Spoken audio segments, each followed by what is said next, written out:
And everyone, स्वागत है आपका वी नेशन ट्रिपल वन के एक नए एपिसोड में, जहां आपके लिए लेकर आते हैं इंडियन डिफेंस के प्रमुख अपडेट्स को। सबसे पहले तो चैनल को सब्सक्राइब करना मत भूलिएगा।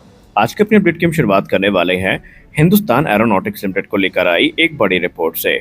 हिंदुस्तान एरोनॉटिक्स लिमिटेड की तरफ से चीज़ें क्लियर कर दी गई हैं कि 2026 से 27 तक हिंदुस्तान एरोनॉटिक्स लिमिटेड 24 एयरक्राफ्ट प्रति वर्ष की दर तक का जो प्रोडक्शन रेट है वो पूरा करने में सक्षम होगी। वहीं उन्होंने कंफर्म कर दिया है कि हिंदुस्तान एरोनॉटिक्स लिमिटेड और प्राइवेट सेक्टर के बीच में जो जॉइंट वेंचर की बात चल रही है, जहां पर अब जो प्राइवेट सेक्टर कंपनियां हैं इनको शामिल किया जाएगा प्रोग्राम में, तो अगर उनका सपोर्ट रहता है तो हिंदुस्तान एरोनॉटिक्स लिमिटेड 2027 से 28 या 28 से 29 के बीच में 30 एयरक्राफ्ट प्रति वर्ष की दर तक भी बनाने में सक्षम होगी। अब आपके एक और सवाल यहाँ पर काफ़ी ज़्यादा होंगे कि जनरल इलेक्ट्रिक की तरफ से क्या, क्योंकि इंजन डिलीवरी के बिना हम ये काम कैसे पूरा करेंगे।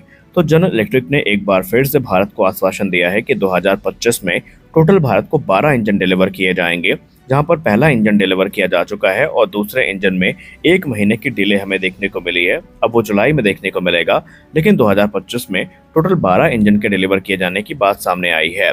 और इसके बाद जनरल इलेक्ट्रिक जो है 2026-27 से तकरीबन 24 इंजन प्रति वर्ष की दर तक डिलीवर करने का आश्वासन पहले ही दे चुकी है।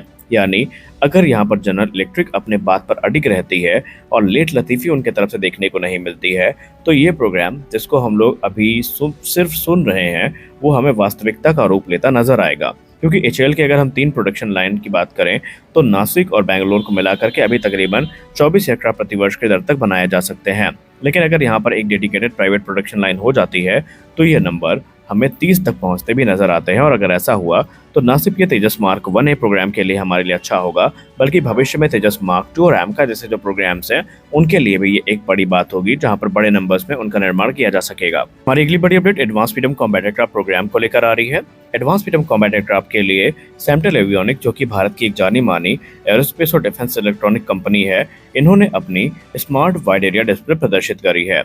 कंपनी के मैनेजिंग डायरेक्टर और सीईओ पुनीत कौरा ने मीडिया से बात करते हुए कहा कि उनके तरफ से विकसित किया गया जो वाइड एरिया डिस्प्ले है, ये एमका में इंटीग्रेट करने के बाद एमका की जो कैपेबिलिटी है उसको एनहांस करेगा और पायलट को जितने भी क्रिटिकल इन्फॉर्मेशन है वो काफ़ी अच्छे तरीके से प्रदर्शित की जा सकेंगी। एडवांस मीडियम कॉम्बैट एयरक्राफ्ट जो कि एक स्टेल्थ एयरक्राफ्ट है और ये भारत के टेक्नोलॉजिकल एडवांसमेंट का एक प्रतिबिंब होगा, प्रमाण होगा। उसमें हमें एक नेक्स्ट जनरेशन ग्लास कॉकपिट देखने को मिलने वाला है। और सैमटल जो अपनी वाइड एरिया डिस्प्ले प्रदर्शित कर रही है, उनका मानना है कि ये एमका के लिए पूरी तरीके से कंपैटिबल है और एमका में इसके इंटीग्रेशन के बाद एमका की जो ओवरऑल कैपेबिलिटी है और पायलट की सिचुएशनल अवेयरनेस और ऑपरेशनल एफिशिएंसी है वो काफ़ी ज़्यादा बढ़ जाएगी। आपको बता दें कि एडवांस मीडियम कॉम्बैट एयरक्राफ्ट का जो नेक्स्ट जनरेशन कॉकपिट होने वाला है, इसमें हमें ग्लास कॉकपिट आर्किटेक्चर देखने को मिलेगा, जिसमें क्रमशः हमें large panoramic touch screen display देखने को मिलेगी, portrait oriented multi function display देखने को मिलेगी जिसको हम एमएफटी कहते हैं। इसके अलावा wide angle holographic head up display देखने को मिलने वाली है, जिससे पायलट के लिए जितने भी क्रिटिकल और ज़रूरी इंफॉर्मेशन है उनको एक्सेस करना काफ़ी आसान हो जाएगा। और इसके चलते उनका जो मिशन है वो काफ़ी अच्छे से पूरा होगा और उन्हें इंफॉर्मेशन के लिए काफ़ी ज़्यादा मशक्कत नहीं करनी पड़ेगी और वो अपने मिशन पर अपना ध्यान केंद्रित कर पाएंगे। तरफ जहां भारत में जेट इंजन डेवलपमेंट प्रोग्राम को लेकर काफ़ी ज़्यादा बातचीत चल रही है और इसी क्रम में हमें एक और बड़ी डेवलपमेंट देखने को मिली है मिश्र धातु निगम लिमिटेड यानी मिधानी से। मिधानी की तरफ से अभी हाल ही में एक रिपोर्ट सामने रखी गई, जहां पर मिधानी ने अपनी दूसरी state of the art titanium plant को हैदराबाद में इनॉग्रेट किया है या लॉन्च किया है आप कह सकते हैं।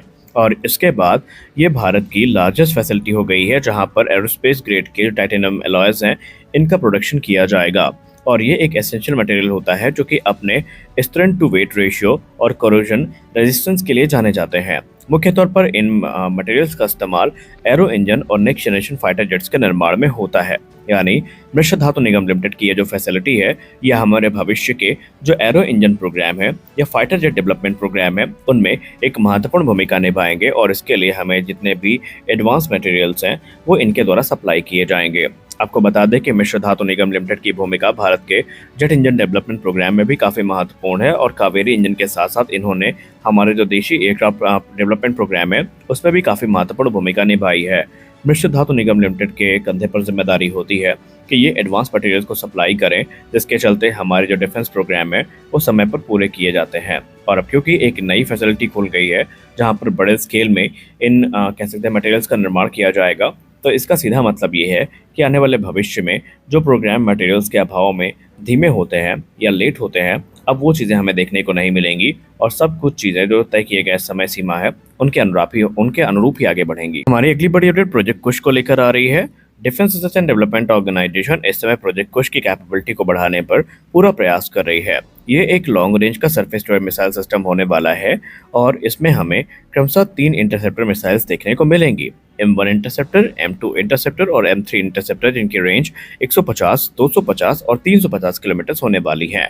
रिपोर्ट में बताया जा रहा है कि प्रोजेक्ट कुश में ये कैपेबिलिटी होगी कि ये advance high speed antiship ballistic missiles जो कि मार्क 7 पर ट्रैवल करती हैं, इनको भी न्यूट्रलाइज करने में सक्षम होंगी। और ये जो हमारा प्रोजेक्ट कुश है, जिसको भगवान श्री राम के पुत्र के नाम पर रखा गया है, इसके पूर्व में हम लोग extended range air defence system के तौर पर जानते थे। ये काफ़ी कैपेबल सिस्टम होगा और ये S-400 एयर डिफेंस सिस्टम और MR-SAM के बीच में जो कैपेबिलिटी गैप क्रिएट हुआ है उसको फिल करने का काम करेगा। ये long range surface to air missile system basically 350 kilometre तक मारक क्षमता के साथ आएगा और इसको लेकर जो सबसे नई रिपोर्ट सामने आई है उसमें पता चला है कि M1 इंटरसेप्टर इस समय फैब्रिकेशन स्टेज में है और जो M2 और M3 है इस पर काम चल रहा है। माना जा रहा है कि 2028 से 29 तक भारतीय वायुसेना और नौसेना को ये मिलने शुरू हो जाएंगे। प्रोजेक्ट कुश में जो M2 मिसाइल यूज होने वाली है, खासकर जो नेवल वेरिएंट होगा, ये मार्क 7 पर ट्रैवल करने वाली एंटीशिप बैलिस्टिक मिसाइल जो कि तकरीबन 8645 किलोमीटर प्रति घंटे की रफ्तार पर उड़ान भरती है, उनको भी ध्वस्त करने में ये सक्षम होगा। तो इस समय सबको इंतजार है इन्हीं एडवांस मिसाइल्स का, क्योंकि हम सब जानते हैं कि ऑपरेशन सिंदूर में भारत के जो स्वदेशी एयर डिफेंस सिस्टम्स ने अपनी परफॉर्मेंस दिखाई है उसने सबको मंत्रमुग्ध कर दिया है। और वो वेस्टर्न मीडिया जो एक समय इंडियन मेड वेपन सिस्टम और Indian surface to air missile system की काफ़ी बुराई करता था, वो भी इस समय शॉक में है। तो अब हमें देखना है कि प्रोजेक्ट कुश हमें वास्तविकता का रूप लेता कब नजर आता है। आप लोग प्रोजेक्ट कुश को लेकर क्या सोचते हैं, कितने इसको लेकर आप इंटरेस्टेड हैं और उत्साह आप में कितना है, आप कमेंट सेक्शन में ज़रूर बताएं। साथ साथ आप ये भी बताएं कि क्या Bharat S-400 air defence system जैसा सिस्टम भी जल्दी बना पाएगा या नहीं, इस पर भी आप टिप्पणी ज़रूर करें।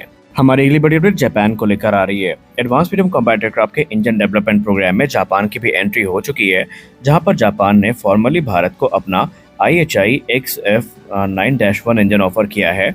और इस इंजन की खास बात यह है कि ये एक लो बाईपास और आफ्टर बर्निंग टर्बोफैन इंजन है, जो कि बेसिकली 11 टन का यानी 107 किलोन्यूटन का ड्राई थ्रस्ट और 15 टन यानी 147 किलोन्यूटन का थ्रस्ट आफ्टर बर्नर के बाद जनरेट करने में सक्षम है और इसका पहला प्रोटोटाइप 2018 में डिलीवर किया गया था। रिपोर्ट्स ये भी दावा करती हैं कि जापान का जो XF9-1 है, इसके मैक्सिमम थ्रस्ट को 20 टन तक इंक्रीज किया जा सकता है, यानी इसके पास पोटेंशियल है कि ये 196 किलोटन का जो थ्रस्ट है वो जनरेट करने में सक्षम होगा। यानी कि अगर भारत इस पे जाता है तो ना सिर्फ एम का बल्कि भारत के 6th जनरेशन फाइटर एयरक्राफ्ट के लिए भी ये एक आदर्श ऑप्शन हो सकता है। लेकिन इस पर निर्णय क्या होगा ये सरकार पे डिपेंड करता है। तो आज के इस वीडियो में बस इतना ही।